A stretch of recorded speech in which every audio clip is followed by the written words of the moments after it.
राधे राधे आप सभी को।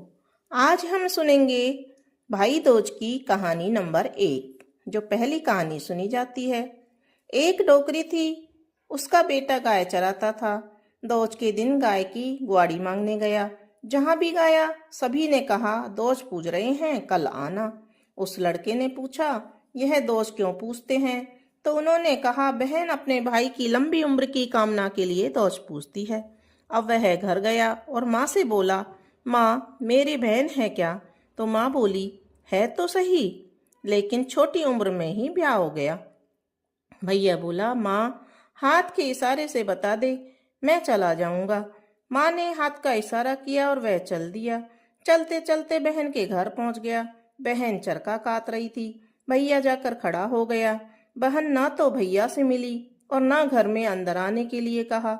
भैया ने सोचा, बहन बड़ी घमंडी है, मैं तो इतनी दूर से चलकर आया हूँ और बहन मुझसे बोली तक नहीं। जैसे भैया ने वापस जाने के लिए मुड़ा, वैसे ही उस बहन के चरखे का तार जुड़ गया। तब वहां से उठकर वह भैया से मिली और दौड़ी दौड़ी पड़ोसन के यहाँ गई। पड़ोसन से पूछा, प्यारा से प्यारा पावना आवे तब क्या करना चाहिए? पड़ोसन ने कहा, तेल में लीपना और तेल में ही चावल सिजोना। दोपहर हो गई, ना तो लीपना ही सूखे और ना ही चावल सीजे। वह दोबारा अपनी पड़ोसन के गई और बोली, तूने मुझसे हंसी करी के सांची, ना तो लिपना ही सूखा और ना चावल सीजे। पड़ोसन बोली, मैंने तो से हंसी करी थी, पानी में तो लिपना लिप लीजो और पानी में ही चावल सीजो, और प्यारा से प्यारा पावना है तो ऊपर से खूब घी बूरा डाल दीजो। उसने वैसा ही किया। जब जाकर लिपना सूखा और चावल सीजे, फिर उसने भैया को घी बूरा डालकर खिलाया। अब भैया महीना 2 महीना रहा। फिर भैया बोला, बहन मुझे जाना है। उसने आटा पीस कर 2 रोटी बांध दी। भैया चला गया। सुबह बच्चे उठे, मामा के लिए क्या बनाया? माँ मामा के लिए क्या बनाया? तो माँ बोली, चूल्हा ऊपर चंदिया पड़ी होगी, सो खा लो। बच्चे खाने के लिए गए तो बच्चे खाने लगे और माँ ने देखा कि रोटी तो पीली पड़ गई है। वह बोली, मैंने तो अपना भैया हाथन कर मारा है, मेरे हाथ से सांपनी पिस गई दिखे। वह दूध पर चूल्हा छोड़कर पूत पालना में छोड़कर चल दी। जो भी मिले उससे पूछे, कोई गैल बटोई देखो कहीं? सबने मना कर दिया। एक बोला, हाँ देखा है, उसकी रोटी पीपल से बंधी है। और वह वहां पहुंची तो देखा भैया सो रहा है। उसने रोटियों को खड्डा कोड़ के गाड़ दिया। भैया को जगाया और बोली, भैया मैं भी तेरे साथ चलूंगी। भैया बोला, मैं जाने कितने को साई दे के आया हूँ, तू कहाँ चलेगी? नहीं, मैं तो अकेला ही जाऊंगा। भैया बोला। तो बहन बोली, मैं तो चलूंगी। वह भैया के साथ चल दी। थोड़ी दूर पर ही चलकर उसको प्यास लगी और बोली, भैया प्यास लगी है, यहाँ पानी कहाँ से आएगा बहन? फिर भी इधर दूर से देखा तो वहां चील और कौवा उड़ रहे थे। वहां पानी होगा, तू जाकर पी आ। वह वहां जाकर देखा तो एक पत्थर वाले पत्थर गड़ रहे हैं और एक सांप पड़ा हुआ है। उसने कहा, मामा मामा पानी पिला दो। और क्या कर रहे हो? वह बोले, पहले पानी पी ले और तू जा, मामा कहिए नहीं तो तुझे मार देते। वह बोली, पानी तो बाद में पीऊंगी, पहले बताओ कि ये क्या कर रहे हो? इससे तुझे क्या मतलब, तू अपना पानी पी और जा। नहीं, पहले बताओ जब ही पानी पीऊंगी। उसने बताया कि एक बहन का भाई होगा, उसके ऊपर यह पत्थर शिला डाली जाएगी, यह सांप उसे डस लेगा। तो वह बोली, यह बला कैसे टलेगी? बोले, कोई बहन गाली देने वाली और काटने कोसने वाली होगी और 3 मूंड 6 पैर सोते समय होंगे तो ये बला टलेगी। अब वह पानी पीकर गई। वहीं से गाली में बात करने लगी, भैया तू मर जइयो, भैया तू कट जइयो, भैया तेरो नाश है जइयो। गाली देती जाए और चलती जाए। भैया चला, रास्ते में सांप मिला। सांप ने कहा, मैं तुझे डसूं? तो बहन बोली, इसे मत डस।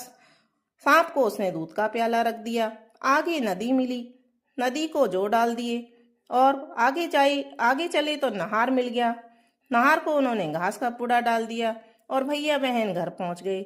मैया बोली, बेटा इसको क्यों लाया है, ये तो बावड़ी है। भैया बोला, मैया यह तो रास्ते में बावड़ी हो गई।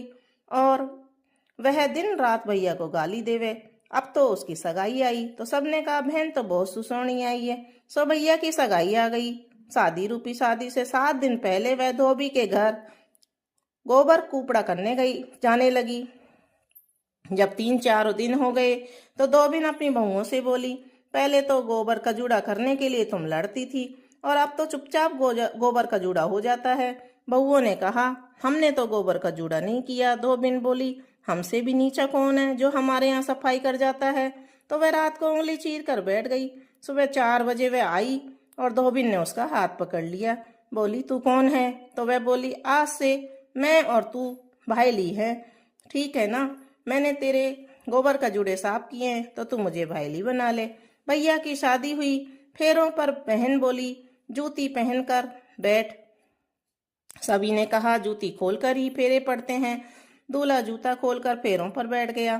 फेरों से उठा और जूते जैसे ही पहने सर्प ने डस लिया और वह मर गया। बहन बोली, मेरे भैया को हाथ मत लगाना जब तक मैं नहीं आ जाऊं। वह गांव गई। धोबिन से बोली, मेरा भैया मर गया, उसको चलकर जीवन दान दे दे। वह बोली, तूने तो मुझे ठग लिया। बहन बोली, कुछ भी हो, तू मेरी भाईली है, उसको जीवन दान तो देना ही पड़ेगा। दोनों गई और धोबिन ने उंगली चीर कर छींटे दिए तो भैया जीवित हो गया। दोनों भाईली गांव आ गई। रात को बेटा बहू सोने लगे तो बहन बोली, साथ में मैं भी सोऊंगी। भैया बोला, बहन का भाग्य है, सोने दे, हम तो पर्दा डाल लेंगे। अब तीनों सो गए। रात को सर्प आया। सिर की तरफ जाए तो 3 सिर और पैर की तरफ जाए तो 6 पैर। वह वापस जाने लगा। बहन बोली, जाए मत सर्प। बोला, सुबह होगी तो लोग मुझे मार देंगे। बहन बोली, पहले मैं मरूंगी तब तुझे मारने दूंगी। उसको दूध का कटोरा रख दिया और ढोकले के नीचे दबा दिया। फिर वहीं पर सो गई। कुछ देर बाद पत्थर शिला लेकर आए। सिर की तरफ जाए तो 3 सिर, पैर की तरफ जाए तो 6 पैर। वे लोग समझ गए कि यह तो वही लड़की है जो पानी पीने आई थी, सो चल दिए। बहन उठी और बोली, इस पत्थर शिला को यहीं पटक जाओ। पीहर वाले मुझे पागल समझ रहे हैं और मैं अपने भैया के पीछे पागल हो रही हूँ, इसलिए इसे यहीं पटक जाओ। अब वह गहरी नींद सो गई। सुबह उठी तो सब मेहमान पावने जा चुके थे। वह उठी, माँ से बोली, माँ मैं तेरे जुआ ढूंढ दूं। वह जुआ ढूंढने लगी, कभी कंकड़ चुबाए कभी सुई चुबाए। माँ बोली, यह क्या हंसी कर रही है? वह बोली, माँ सभी मेहमान पावनों को वापस बुला। माँ बोली, सब दूर तक पहुंच गए बेटी। बोली, नहीं, सबको वापस बुलाओ। और सबको वापस बुलाया। फिर बहन ने सभी को वह पत्थर शिला और सर्प दिखाया। कहा कि इस सर्प भैया को डसने आया था, पत्थर शिला वाले इस भैया के ऊपर डालने आए थे और डालकर चले जाते, इसलिए मैं अपने भैया के लिए बावड़ी और भूतनी बनी रही। अब बहन को विदा किया। बहन जाने लगी तो आगे मुंह करके बैठ गई, जिससे पूरा गांव साथ में लग लिया। माँ ने कहा, बेटी पीछे मुंह करके बैठ जा, जिससे पूरा गांव अपनी जगह पर बैठे। बेटी ने मुंह पीछे करके बैठी, जिससे पूरा गांव अपनी जगह पर बैठ गया। हे दौज मैया, जैसे उस बहन के भाई की रक्षा की, वैसे सबके भाइयों की रक्षा करना। बोलो दौज मैया की जय।